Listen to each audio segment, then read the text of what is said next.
You're listening to Florida Matters. I'm Matthew Petty.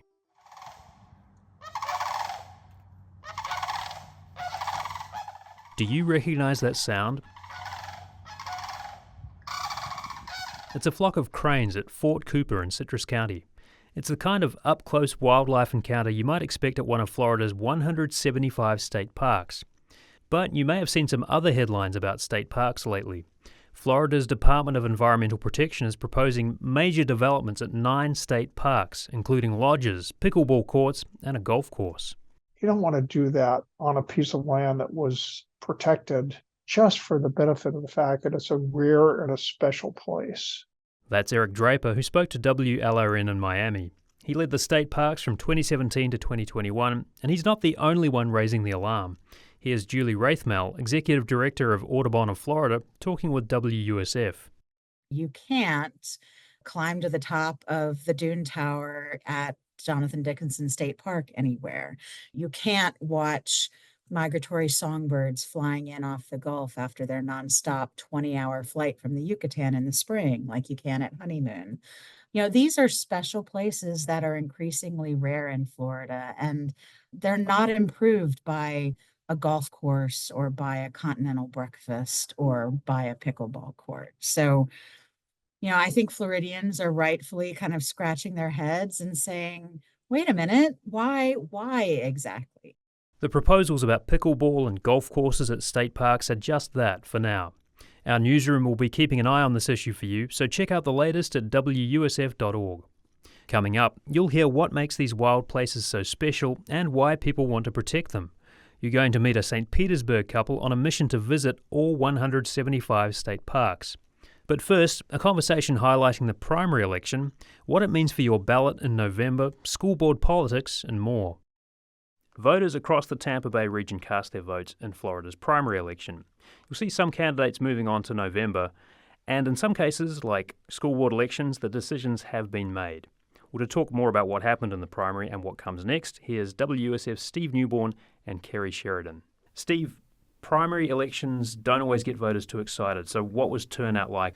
Yeah, the voter turnout was pretty average for a primary. Statewide, fewer than 1 in 4 registered voters turned out, about 22%. It's the lowest it's been in 10 years. I kind of looked that up. And statewide, less than 1 million people voted. You know, when you think about that, 1 million out of the 22 million people or so who live here are choosing who is going to represent you. So maybe that's a little food for thought for more people to go out and vote in November. You mentioned the Senate race and saying that there wasn't a lot of drama in that, but what happened? Just remind us. So Rick Scott, who's been in office in one form or another, senator or governor for at least a dozen years now, had some token Republican contestants going against him. They didn't really have a chance. He won 80-something% of the vote.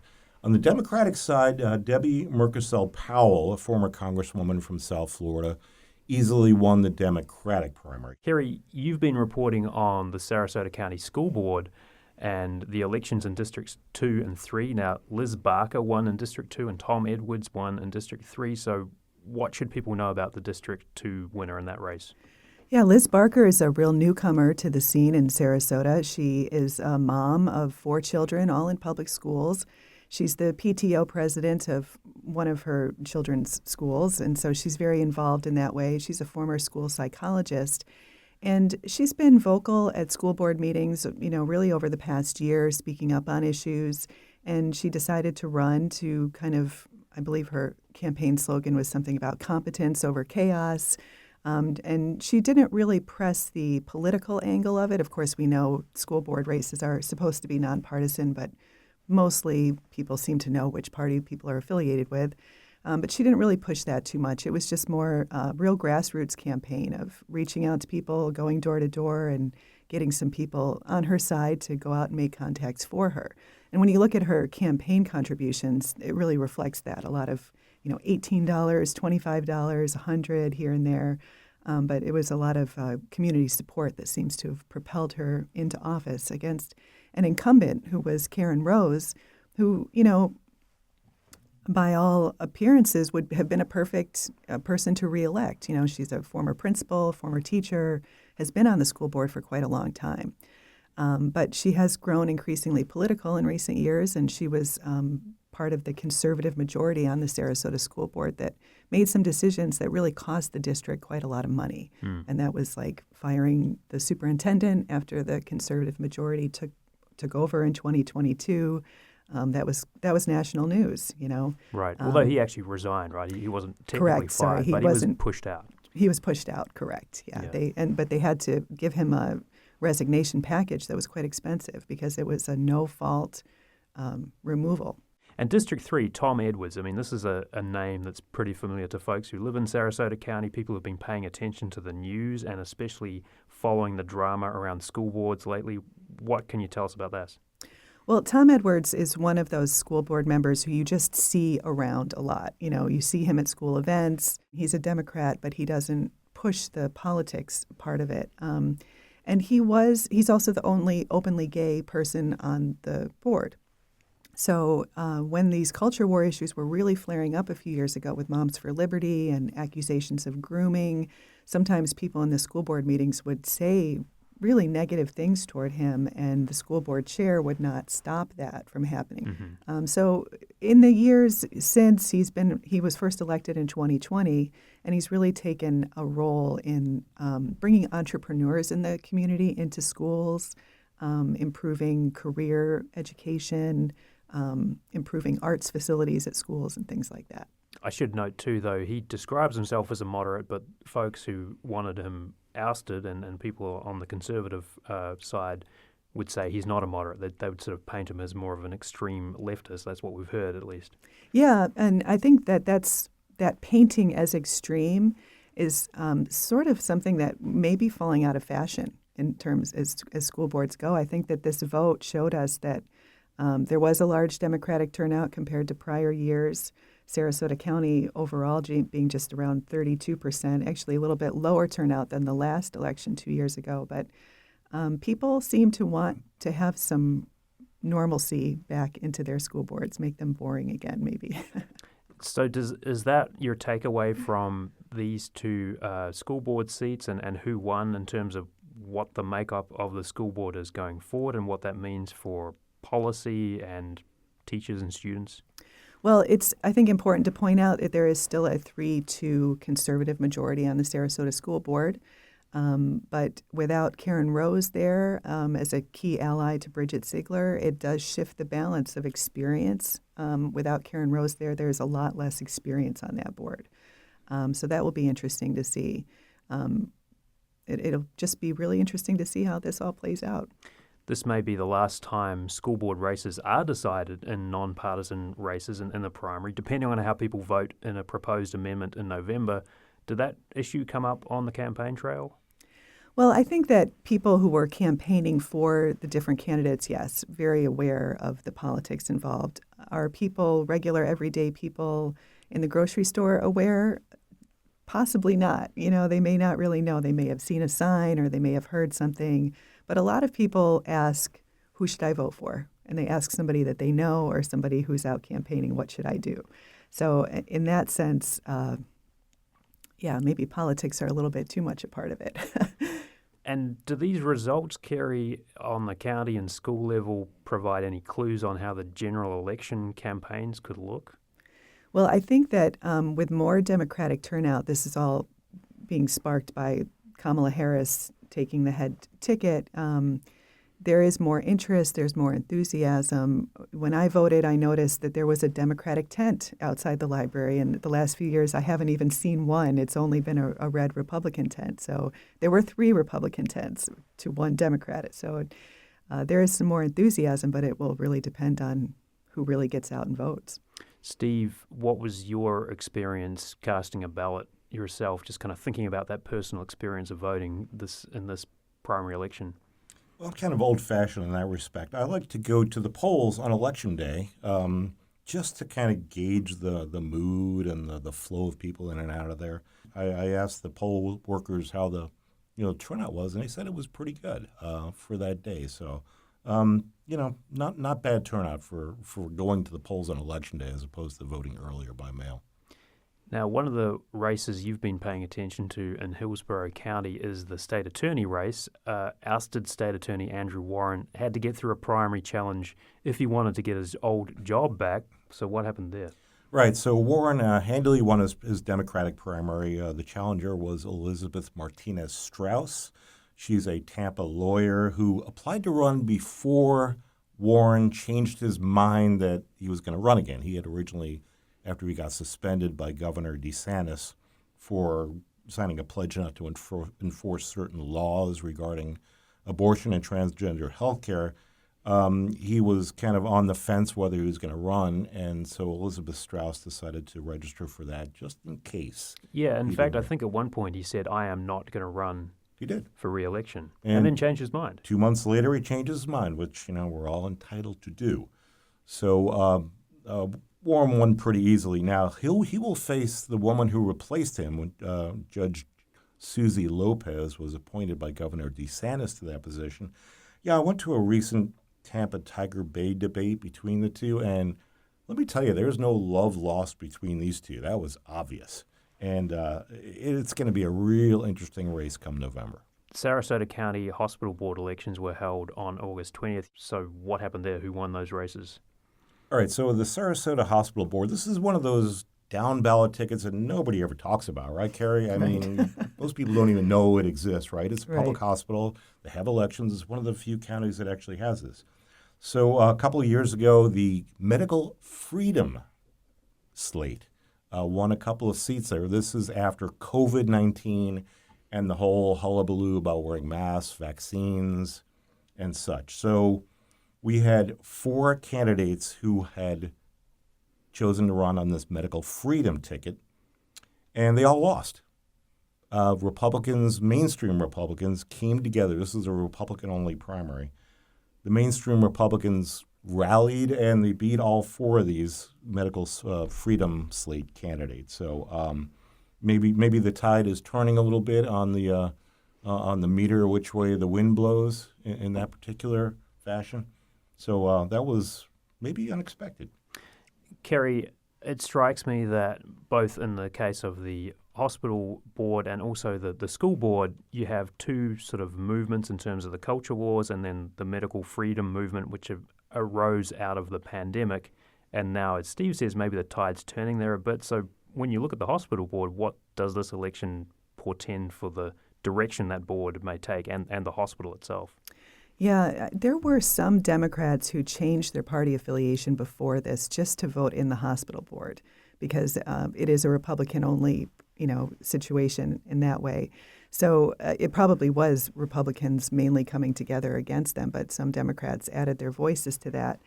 And it does show, interestingly, that there is a faith that people have in the system. And I think that during COVID, there was a lot of questions that came up about misinformation and people being unable to see their loved ones in their dying moments. Of course, this was very upsetting to people and wanting to have some control over, their own medical freedom is where this whole movement was born out of.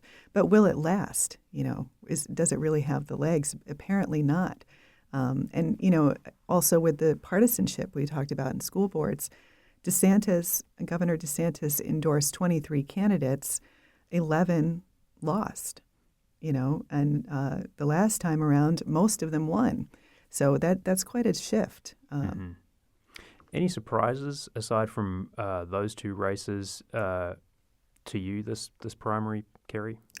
Well, in Manatee County, there were two members of the commission who were voted out, 2 incumbents, Van Osterbridge and another one. They were, incumbents, powerful, wealthy, had raised a lot of money and lost their seats. And that could be also a sign of after Tropical Storm Debbie passed by, became a hurricane later, a lot of flooding in Sarasota and Manatee County, and a lot of people are angry and have questions about the overdevelopment. So it's, to me, I don't cover politics that much, but it seems to me to be a moment of people really engaging and realizing how their choices affect their lives, whether it's their home gets flooded, their streets, their schools are throwing a lot of extra paperwork at teachers about pornography that didn't really exist as a problem to begin with. They may be speaking up and trying to restore their own voices in their community. Yeah, I think people really are realizing that elections count. You need to go to the ballot box, you need to vote, and that's the only way you're going to, enact this change that they want. If you don't vote, you have no right to complain, right? Steve, you have been covering Tampa Bay and Florida politics for a long time, and as you know, a lot of new people have moved here. There's a whole new generation of voters as well. What's your advice for those folks as we head towards November? Well, it's interesting how fast the political scene changes, right? Just in the last month or so, we have a totally different presidential campaign going on, right? So my advice is to, if you're not familiar with the candidates, do your research. I mean, there's tons of articles out there. Go to their website, read up on what they propose, read up on who they back, what they want to do. Do your homework and just register to vote. Get out there and, make a difference. And in terms of the new generation, I mean, you've got a personal connection to that, right? Seeing that new generation come through and cast their ballots. Yeah. So I told you earlier, I went to the polls in person yesterday, and I brought my son. He just turned 18, voted for the first time, in a primary too. This isn't just a presidential election, and he came out of that little booth with a big smile on his face. I put it up on Facebook. I was very proud daddy. So, it's nice to see democracy in action, on a personal level like that, right? Steve Newborn, thank you so much for your insights. Appreciate it. My pleasure. And Kerry Sheridan as well. Appreciate it. Thank you. You're listening to Florida Matters. Coming up, you'll take a trip into the wild beauty of Florida's state parks with a couple on a mission to visit all 175 of them.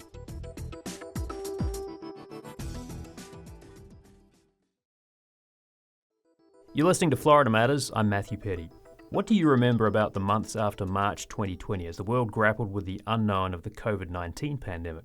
You're probably navigating those strange, unsettling days of remote work and school, social distancing, and COVID testing. And like a lot of people in Florida, you might have jumped at the chance to get outdoors. Beaches and parks suddenly became more popular as other places were off limits. Well, that's what Wilma Norton and Peter Couture decided to do. And as you'll hear today on Florida Matters, they have a whole new appreciation for Florida since they started visiting state parks in 2020. It took the world locking down for Florida to open up for us, they wrote in a Bay magazine article published in June. Now they've ticked off more than half of Florida's 175 state parks. Well, Peter and Wilma, thank you so much for joining us. Appreciate it. Thank you. It's good to be here. Wilma, before the pandemic, you wrote that you would visit Disney parks, but that was about it. So do you remember the moment you decided you would start seeing state parks? Well, it kind of evolved. We started out realizing that we were in a 1,400 square foot condo and we needed to get out and get some fresh air. And the walls were closing in a bit? Walls were closing in and to see some people, maybe not see people. And so we started out visiting some of our county parks and then we started venturing a little farther afield. And once we discovered the first few state parks, we realized that there's this vast land out there that we had no idea about. And so that's kind of how our journey started. Was there a specific park that inspired you to start visiting all of them? I don't recall it being one specific one, but it just kind of happened organically, and we realized, wait, we've been to a half dozen of these. And then I picked up a map that showed all of them and started ticking them off. And I like nothing better than to have a task list and a way to go. Now, this is a physical map? It's a physical map. Do you have it stuck on your wall? I have it on my desk, and every time we visit a new park, I pull out a yellow highlighter and I highlight on the map. And I just counted this morning. We've now checked off 107 of the 175. Wow. We have a plan for next month to hit about 12 or 15 more of them. So satisfying to tick things off on a map, It right? is. It very much is. It so fits her personality. Now, Peter, both of you were not born in Florida, but you're longtime residents. So what were your experiences of the outdoors before moving to Florida, and what did you think of Florida's natural environment when you arrived? Well, I really am pretty close to being a native Floridian. My parents moved here from Michigan when I was just about a year old. And since I'm 64 now, I'm pretty close. And I spent a lot of time, as most people did when they were kids in Florida. You would spend all day, especially in the summers, outside. My father was a big fisherman, so most of my outdoors Florida experience was going to various fishing piers and off bridges and fishing off boats and that type of thing.